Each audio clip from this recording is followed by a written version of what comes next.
চকদিঘিতে স্বামী বিবেকানন্দের মূর্তিতে মাল্যদান মেমারি পৌরসভার পক্ষ থেকে এখানে উপস্থিত আছেন চেয়ারম্যান সহ সমস্ত ওয়ার্ডের কাউন্সিলর।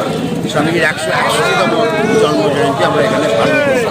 এরপরে আমাদের মেমারি বইমেলাতে যার মঞ্চের নামকরণ করা হয়েছে স্বামী বিবেকানন্দ মঞ্চ, সেখানে আমাদের বসু একক প্রতিযোগিতায় ছোটো ছোটো ছেলে মেয়েদের সেখানে অলরেডি আরম্ভ হয়েছে বসু একক প্রতিযোগিতা।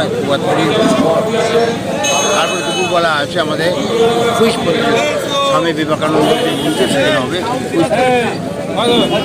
আজকের দিনে যুব সমাজের জন্য কি বার্তা দেয়? যে যুব সমাজের নয়, আমি নিজেকেও বলছি, সেটা হচ্ছে স্বামীজির আদর্শকে সামনে রেখে আমরা যে যে কাজের মধ্যে যুক্ত আছি সকলে যেন সুস্থভাবে সেটা করতে পারি।